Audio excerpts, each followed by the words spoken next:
사도신경으로 신앙 고백하시겠습니다.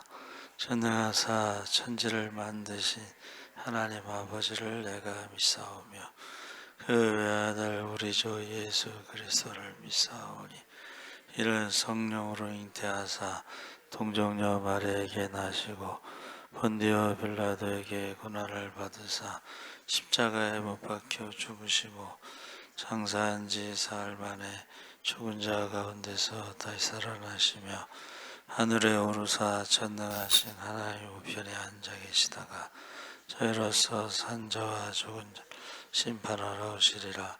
성령을 믿사오며 거룩한 공예와 성도가 서로 교통하는 것과 죄를 사하여 주시는 것과 몸이 다해 사는 것과 영원히 사는 것을 믿사옵나이다. 아멘. 찬송가 135장 찬송하시겠습니다.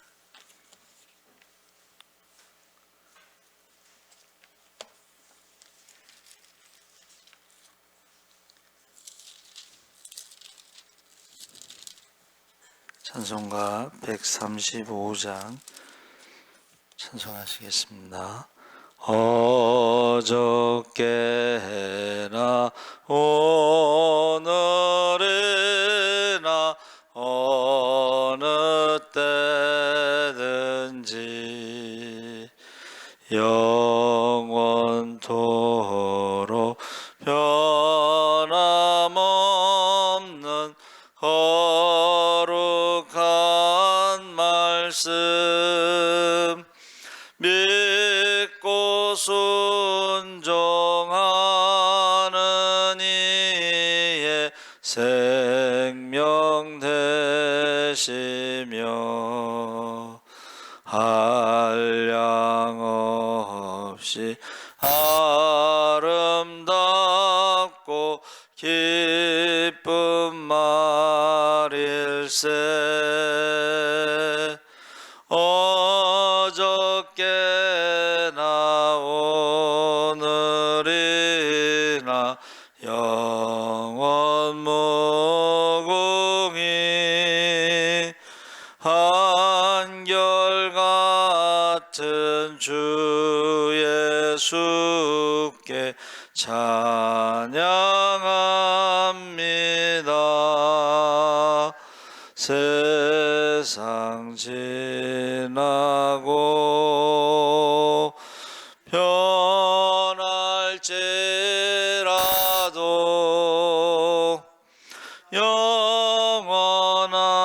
영원하신 주 예수 찬양합니다. 풍랑이는 바다 위로 걸어오시고 갈릴리의 험한 풍파 잔잔케 하고 겟세마네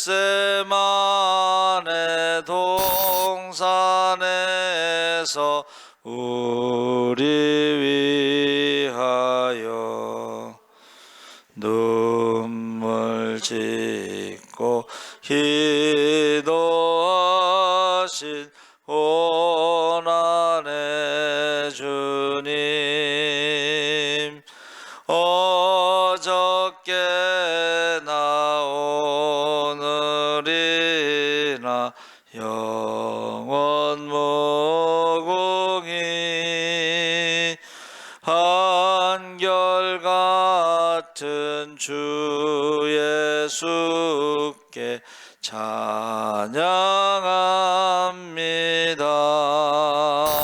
세상 지나고 변할지라도 영원하신 주 예수 찬양합니다. 허물 많은 배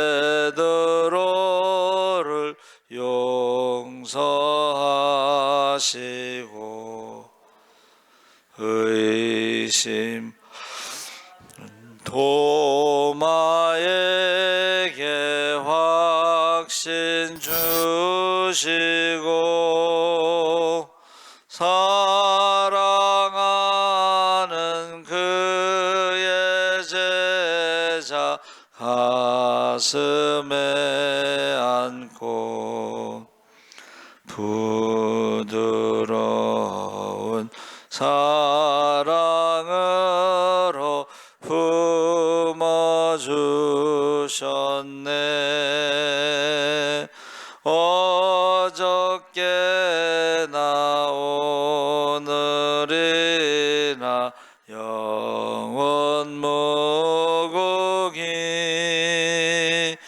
한결같은 주 예수께 찬양합니다. 세상 지나고 변할지라도 영원하신 주 예수 찬양합니다. 엠마오로 행하시던 주님 오늘도 한결같이 우리 곁에 함께 계시고 우리들을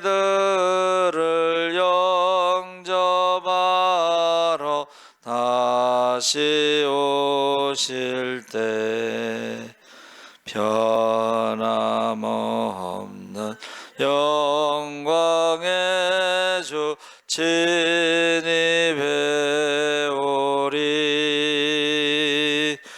어저께나 오늘이나 영원 무궁히 한결같은 주 예수께 찬양합니다.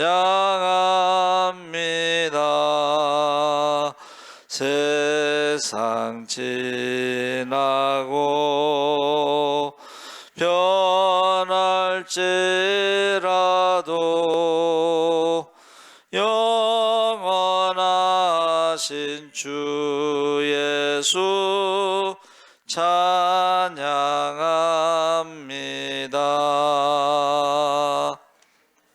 아멘. 하나님 말씀은 창세기 5장 1절에서 5절까지 함께 읽겠습니다. 6쪽에 있습니다. 6쪽. 창세기 5장 1절에서 5절까지 함께 읽겠습니다.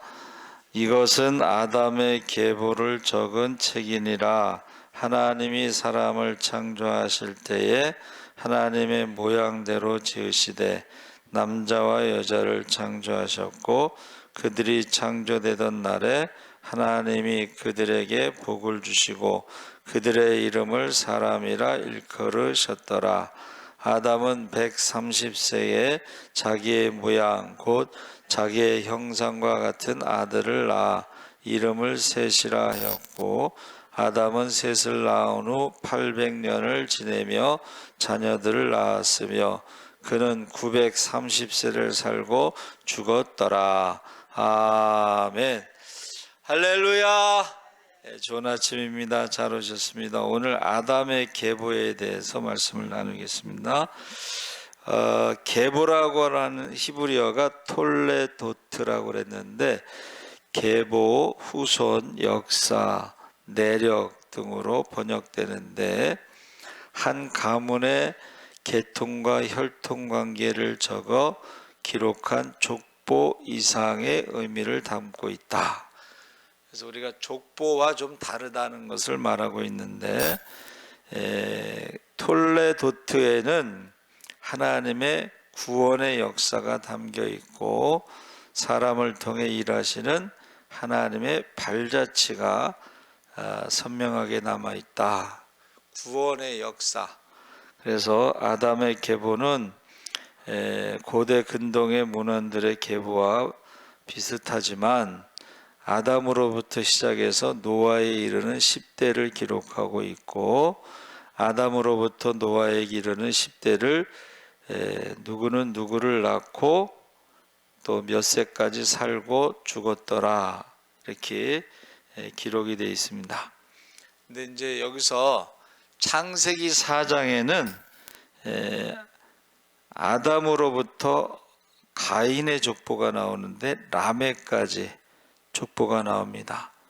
그래서 그 가인의 족보에 나오는 사람과 아담 셋의 족보에 나오는 사람 이름이 같은 사람이 있는데 그거는 이제 동명이인이다 그렇게 말하고 있습니다. 그래서 가인의 족보와 5장의 셋의 족보 뭐 둘 다 이제 죽었더라 이렇게 끝나는데 사망 신고로 끝나는데 조금 다른 것은 셋의 족보는 그 족보가 예수님까지 이어진다. 구원의 역사다. 이렇게 알 수가 있습니다. 그래서 하나님의 사람을 창조하실 때에 하나님의 모양대로 지으시되 남자와 여자를 창조하셨고 그들이 창조되던 날에 하나님이 그들에게 복을 주시고 그들의 이름을 사람이라 일컬으셨더라. 그래서 아담이라는 말은 사람이라는 뜻인데 원래 에돔, 붉은 흙이라는 뜻이 있습니다. 그래서 흙으로 창조하셨고 그러니까 아담과 하와를 하나님의 형상대로 창조하셨을 때는 그 흙으로 창조하신 그 모양이 아니고 우리가 하나님의 형상, 그 하나님의 영적인 모습으로 창조하셨고 그 다음에 이제 흙으로 아담을 창조하시고 하와는 아담의 갈비뼈를 통해서 창조하셨다 이렇게 설명하고 있습니다. 그래서 우리가 하나님의 형상이라는 것은 어디에서 무엇을 하든지 하나님과 연결된 영적인 삶을 사는 존재. 그래서 그 하나님과 관계된 것이 그걸 이제 복이라고 부르는 것입니다. 하나님과 관계되지 않은 것을 복이라고 하지 않고 그래서 믿음은 하나님과의 관계다. 그래서 3절에 아담은 130세에 자기의 모양 자기의 형상 같은 아들을 낳아 이름을 셋이라 하였고 그러니까 이것은 이제 5장에 나오는 게 셋의 족보가 되는 거죠. 그래서 가인의 후손과 셋의 후손으로 나누는데 그 가인의 족보에는 최초로 살인이 일어나죠. 하나님의 형상 사람을 죽이는 일이 이제 가인의 족보에 일어납니다. 근데 셋은 105세에 에노스를 낳았고 에노스를 낳은 후 817년을 지내며 자녀들을 낳았고 912세를 살고 죽었더라 했을 때에 그 아담이 130세에 낳은 셋이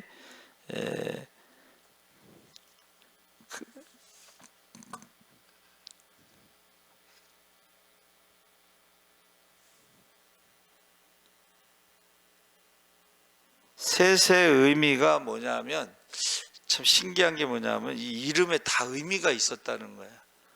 그래서 셋의 의미는 놓였다 이런 의미가 있는데 아담의 그 저주에서 놓인 그런 의미로 저와 여러분이 아담의 저주, 죄와 사망의 저주에서 놓인 그 믿음의 족보 셋이 저주에서 놓였다 이런 의미가 있다는 거예요. 그래서 그가 이제 죄와 사망으로부터 놓인 그래서 105세에 에노스를 낳았는데 에노스라는 것은 연약하다 이런 뜻입니다.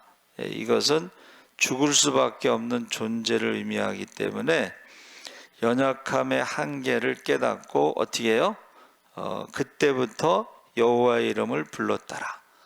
다시 말하면 우리가 연약하기 때문에 그때부터 하나님 앞에 예배를 드리고 그때부터 하나님 앞에 기도를 했다, 이런 뜻입니다. 그러니까 저와 여러분이 우리가 인생이 연약하다는 것을 깨닫는 순간부터 기도를 시작하고 하나님께 예배를 드리면서 하나님과의 관계에서 이제 얻는 복을 누리는데, 아담의 저주로부터 노임을 받은 그 셋의 아들이 에노스다. 자, 12절 17절에 게나는 70세에 마할랄레를 낳았고 하면서 게나는 소유 또는 대장장이 창쓰는 사람, 뭐 이렇게 추측하고 있는데, 마할랄레를 낳았다 했을 때 이게 찬양이라는 뜻입니다. 그러니까 마할랄렐은 할렐루야, 여호와를 찬양하라, 그런 뜻으로 이름이 지어졌어요. 그래서 에노스 때부터 연약한 인간이 기도를 하면서 그 다음에 그 자녀들이 이제 찬양이라는 이름이 나온 거야. 찬양. 그러면서 마할랄렐은 65세에 야렛을 낳고 해서 야렛이란 말은 내려가다 이런 뜻인데, 아마도 좋은 목초지를 찾아 이동했을 것이다, 그렇게 말하고 있습니다. 야렛은 양을 치는 사람, 목초지를 따라서 이동하는 사람, 그렇게 해석하고, 야렛이 18절에 162세에 에녹을 낳았다고 그랬죠. 에녹은 65세에 무두셀라를 낳았고, 그래서 거기 에녹에 대해서는 하나님과 동행하더니, 그러니까 65세에 무두셀라를 낳고 300년 동안 하나님과 동행하더니 하나님이 그를 데려가심으로 세상에 있지 아니하였더라. 그래서 이 에녹이라는 뜻은요, 감화시키다, 이런 뜻이 있어요. 그러니까 그가 하나님과 동행하면서 하나님을 기쁘시게 하는 사람. 그래서 유일하게 죽음을 보지 않고 하나님이 데려가셨는데, 히브리서 11장 5절에 믿음으로 에녹은 죽음을 보지 않고 옮겨졌으니 하나님이 그를 옮기심으로 다시 보이지 아니하였느니라. 그는 옮겨지기 전에 하나님을 기쁘시게 하는 자라 하는 증거를 받았느니라. 그래서 우리가 이제 그 셋의 족보는, 계보는 족보하고 좀 다르게 생략, 축약 형식으로 기록하고 있는데, 이 에녹이라는 뜻은 동행하다, 하나님과 함께 걸어가다, 동행하다, 이런 의미가 있는데, 우리가 인생이 뭐냐 했을 때에 누구와 동행하느냐. 그래서 우리가 여행 가면은 여행이 뭐 호텔이 좋고 밥이 맛있고 뭐 이런 거보다도 누구와 같이 여행을 하느냐, 그게 제일 중요하다고 해요. 근데 인생의 여행, 또 우리 교회에서도 함께 신앙생활할 때에 누구와 함께 신앙생활을 하느냐. 그래서 아주 어느 권사님이 자기는 예수사랑교회 와서 너무 사랑을 많이 받고 행복하다고 이제 그렇게 말하는 권사님이 계셔요. 그래서 동행, 여러분 지금 나는 누구와 동행하느냐, 그런데 여기서 에녹은 하나님과 동행했다는 거예요. 하나님과 동행. 그래서 우리가 인생을 어떻게 살아야 되느냐 하는 답을 에녹이 이제 300년 동안, 사실은 노아까지 평균 수명이 한 867세인가 되는데 에녹을 빼면 912세예요, 평균 수명이. 그러면 에녹이 365세에 죽었으니까는 짧게 살았잖아요. 그렇죠? 그런데 짧게 살았어도 누구와 동행했느냐? 그가 하나님과 동행했다. 그래서 인생이 하나님과 동행하는 것이 가장 행복하다. 그렇게 말하고 있습니다.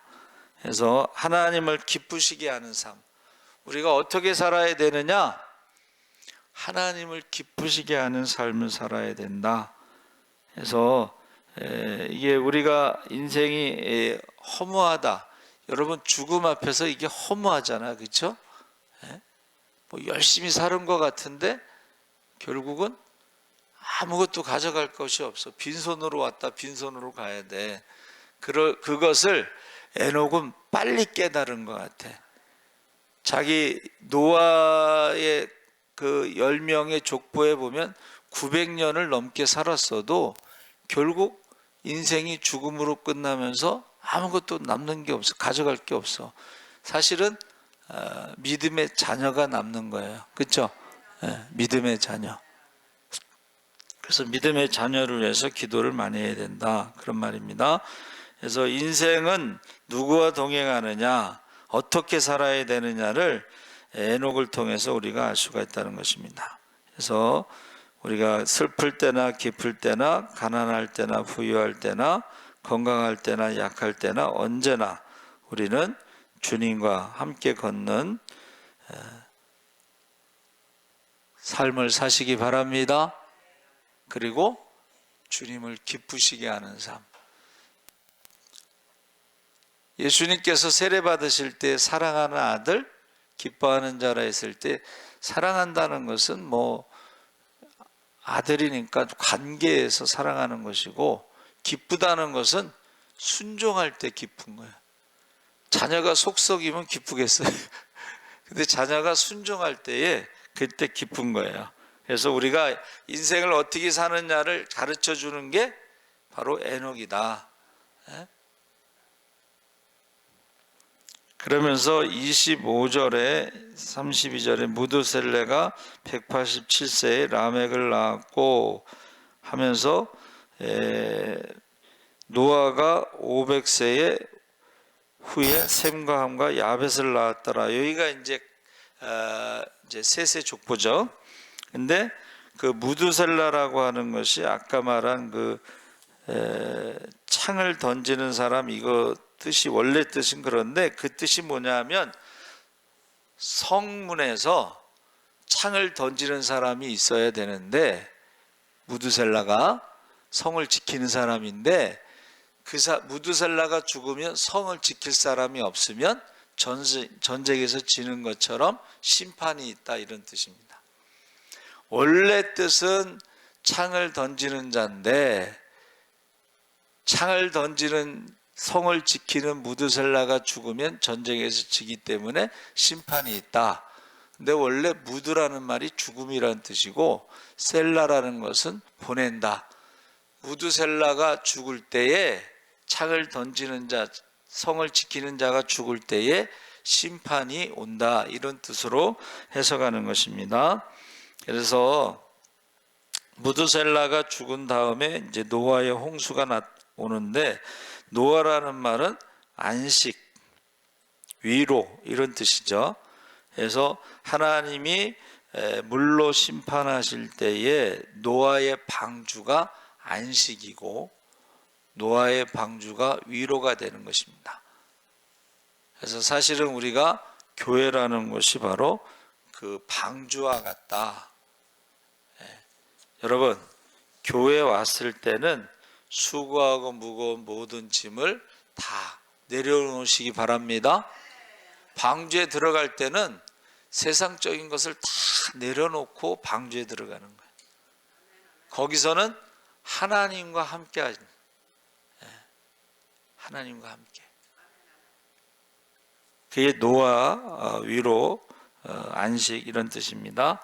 그래서 제가 이제 사실은 이제 4장에 나오는 아담의 족보도 쭉 찾아봤는데, 아담이 가인을 낳았는데 가인의 뜻은 소유하다, 이런 뜻입니다. 그러니까 아담이 생각할 때 아들이 낳으니까 자기 아들이라고 생각을 한 거야. 이게 자기 아들이라고 생각하니까는 이게 문제가 생기는 거야. 자기 아들, 여러분, 자기 아들이라는 말이 뭐냐면 아담과 하와가 선악과를 따먹었잖아요. 그래서 하나님과 같이 된다는 말에는 한번 따라해보세요. 비교한다. 그냥 가인을 어떻게 해요? 아벨과 비교하면서 이렇게 키웠던 것 같아요. 내 마음대로, 하나님과 같이 내 마음대로.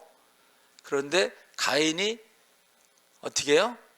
아벨과 비교를 하잖아. 아버지가 비교를 하니까 아들도 비교를 해. 그래가지고 아벨을 죽이잖아요. 그 아벨은 허무하다 이런 뜻입니다. 인생이 어때요? 아침 안개와 같고 아침 이슬과 같고 하루살이 같고, 성경에 보면 인생이 하루살이 같다. 1000년이 하루 같고 하루가 1000년 같다고 그랬을 때 저희가 1000년을 살아도 하루를 사는 거야. 그럼 100년을 살면 하루에 5분의 2, 10분의 1을 사는 거야. 그러면 오전 9시에 죽을 수도 있어. 그렇죠? 일찍 죽는 사람이 있잖아. 그렇죠? 얼마나 허무해. 아이들 그 소아 암 환자들 보세요. 인생이 허무하다 아벨. 근데 가인의 아들 중에 아벨은 이제 아담의 둘째 아들이었고 가인의 아들이요 에녹이에요. 에녹. 똑같이 에녹인데 어떻게 해요? 셋의 족보에 나오는 에녹하고 가인의 아들 에녹하고는 전혀 다른 삶을 살았어. 누구와 동행했냐? 셋의 아들 에녹은 하나님과 동행하고 하나님을 기쁘시게 하는 삶을 살았는데 똑같은 이름인데 가인의 아들 에녹은 하나님과 동행하지 않았다는 거야. 소유, 뭔가를 가지려고 그러고 자기를 기쁘게 하려고 그러고 똑같은 이름인데 가인의 아들 에녹, 그 다음에 이랏, 무후야엘 하나님이 치셨다. 무두사엘 하나님의 사람, 그 다음에 라멕을 낳았는데 강한 자 두 아내를 두었는데 이 사람이 최초로 이제 그 군대를 가진 사람이에요. 그러면서 가인에게 죄를 지면 7배의 벌을 받을 것이다. 그런데 라멕에게 죄를 지으면은 자기를 괴롭히면 77배의 벌을 받을 것이다 하고 저주를 하잖아요. 저주. 두 아내가 있는데 한 명의 아내가 이제 아다라는 것은 이제 장식하다, 화려하다 뭐 이런 뜻인데 야발을 낳았는데 야발의 원래 뜻은 시내인데 아마 물이 있는 곳에 가서 가축을 치는 자. 그리고 유발은 퉁소, 악기를 다루는 자. 그리고 실라가 두 번째 부인인데 두발 가인을 낳았다 했죠. 실라의 뜻은 그림자, 그늘. 아다의 그 화려한 그 삶과 그 그늘에 묻혀서 그림자처럼 살아간 것처럼 설명이 되고 있습니다. 그리고 두발 가인을 낳았는데 두발 가인은 대장장이고 누이가 있는데 두발 가인의 누이 동생이 나아만데 유쾌하다. 그래서 아마 그 당시에도 아마 아들보다 딸이 귀했나 보죠. 그러니까 딸을 낳았으니까 얼마나 이뻤겠어요, 그렇죠? 그래서 저와 여러분이 아담의 족보지만 아담의 족보 중에 가인의 족보하고 셋의 믿음의 족보가 다른데 이 셋의 족보가 하나님의 구원의 역사의 족보라는 거예요. 그래서 11시 예배 때 우리가 믿음의 대를 이어가기 위해서는 믿음의 며느리가 있어야 된다고 그랬는데 굉장히 중요합니다. 왜냐하면 엄마가 신앙교육을 시키기 때문에. 그래서 모세도 어떻게 해요? 모세의 엄마가 젖 먹이면서 아브라함과 이삭과 야곱의 이야기를 해주는 거예요. 굉장히 중요한 겁니다, 이게. 그래서 누구와 에녹이 어떻게 살아가야 되느냐, 누구와 살아가야 되느냐, 이것을 우리에게 가르쳐 주고 있다. 그래서 우리가요, 하나님의 음성이 들릴 때도 있고 마귀의 음성이 들릴 때도 있어요. 분별을 해야 돼. 그래서 이 새벽에 꼭 셋의 족보, 믿음의 대를 이어가시기를 주의 이름으로 축원합니다. 아멘. 살아계신 하나님 아버지 감사합니다. 하나님의 형상대로 우리가 지음받고 하나님과의 관계에서 우리가 복을 누리며 살아갑니다. 우리가 가인의 족보와 셋의 족보를 통해서 다른 것을 우리가 발견하고 에녹처럼 짧은 인생이지만 그가 하나님과 동행하고 죽음을 보지 않은 것처럼 우리도 믿음으로 하나님의 자녀로 살아갈 때에 영생의 축복을 누리게 하여